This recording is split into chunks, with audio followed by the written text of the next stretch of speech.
샬롬. 여러분 평안하셨습니까? 저는 오늘 누가복음 13장 24절에서 25절까지의 말씀을 본문으로 이것이 좁은 문에 대한 진리입니다 라는 제목으로 말씀을 드리려고 합니다. 좁은 문으로 들어가기를 힘쓰라. 내가 너희에게 이르노니 들어가기를 구하여도 못하는 자가 많으리라. 집주인이 일어나 문을 한번 닫은 후에 너희가 밖에 서서 문을 두드리며 주여 열어주소서 하면 저가 대답하여 가로되 나는 너희가 어디로서 온 자인지 알지 못하노라 하리니. 아멘. 세상에서 예수 그리스도를 믿고 구원을 받는 문도 좁은 문입니다. 세계 인구 약 80억 명 중에 구원에 이르는 진리이신 예수 그리스도를 믿고 있는 사람들은 많지 않기 때문입니다. 그러나 오늘 말씀은 세상 사람들이 얻는 좁은 문에 대하여 말씀하시고 있는 것이 아닙니다. 오늘 성경에서 말씀하시고 있는 좁은 문은 이미 하나님의 백성이 된 사람들의 종말에 대한 구원을 말씀하고 있습니다. 그리고 이 좁은 문이 구약 시대에 이미 있었음을 아는 사람은 많지 않습니다. 하나님은 아브라함의 혈통들이 애굽에서 종살이를 하기 전 먼저 아브라함에게 젖과 꿀이 흐르는 땅을 약속하셨습니다. 그리고 이 약속을 이루시기 위하여 하나님은 애굽으로 구원자 모세를 보내셨습니다. 하나님은 애굽에서 종살이를 하던 하나님의 백성이었던 아브라함의 혈통들을 그 조상 아브라함에게 약속하셨던 땅으로 들여보내시기 위한 목적으로 구원자 모세를 보내셨던 것입니다. 그리고 애굽에서 모세를 따라 홍해를 건넌 사람들이 성경의 기록으로만도 60만 명이었습니다. 그러나 그 60만 명 가운데 요단강을 건넌 사람은 단 2명 뿐이었습니다. 이것이 성경에서 말씀하시고자 하시는 진정한 좁은 문의 진리입니다. 하나님께서 애굽에서 구원하여 홍해를 건너게 하신 사람들은 이미 하나님의 백성이었습니다. 그런데 그 백성들이 광야에서 다 죽고 단 2명만 살아 요단강을 건너 목적지에 도달하였습니다. 우리는 세상에서 구원을 받아 홍해바다를 건넌 사람들입니다. 하나님은 세상에서 종살이를 하던 우리를 구원하시기 위하여 구원자 예수 그리스도를 이 땅에 보내셨습니다. 그리고 예수 그리스도를 따라 우리는 세상에서 홍해바다를 건너 광야로 나왔습니다. 여러분, 광야로 나온 우리의 목적지는 어디입니까? 우리의 목적지가 광야입니까? 아니면 낙원입니까?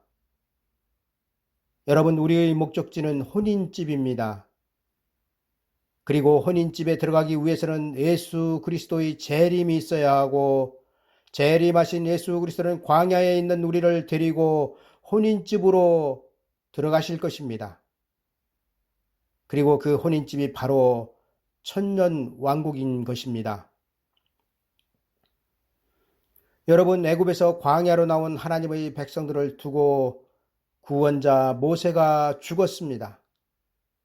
상식적으로 우리가 생각할 때는 구원자가 죽는다는 것은 상상할 수 없는 일입니다.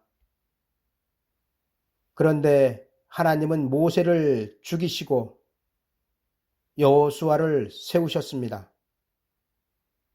그리고 이는 예수 그리스도의 초림과 재림을 예표하고 있습니다.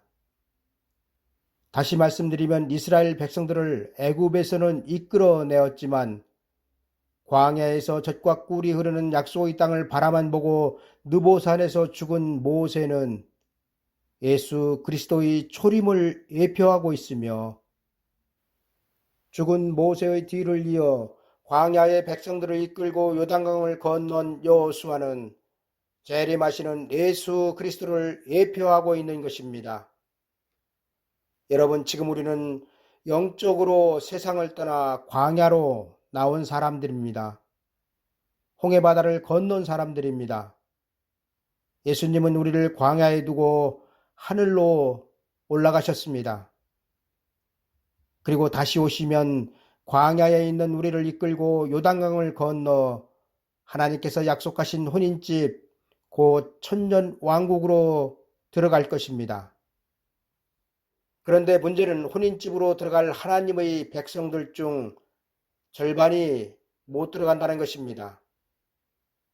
여러분, 열처녀의 비유가 바로 이것이 아니겠습니까?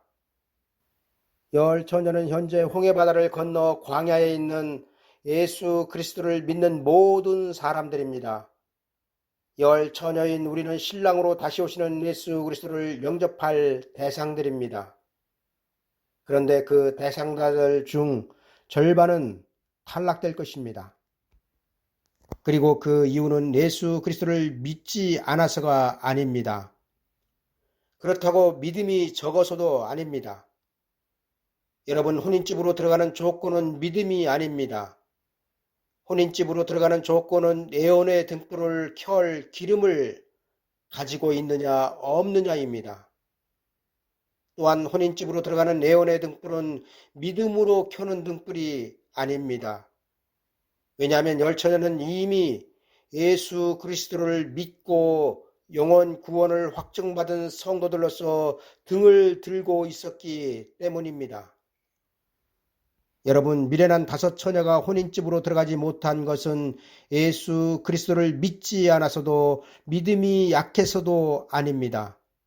미련한 처녀가 미련하다는 말을 듣게 된 것은 그릇에 기름을 별도로 담아가지 않았기 때문입니다.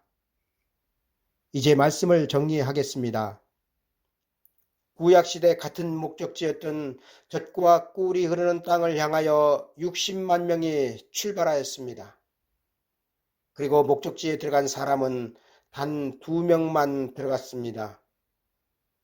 신약시대 혼인집이란 같은 목적지를 향하여 10명이 출발하였습니다. 그리고 혼인집에 들어간 사람은 절반인 5명 뿐이었습니다. 그리고 이들은 다 하나님의 백성이었으며 하나님의 약속의 땅으로 들어갈 구원의 대상자들이었으며 그들에게는 하나님의 약속이 있었던 자들이었습니다. 감사합니다.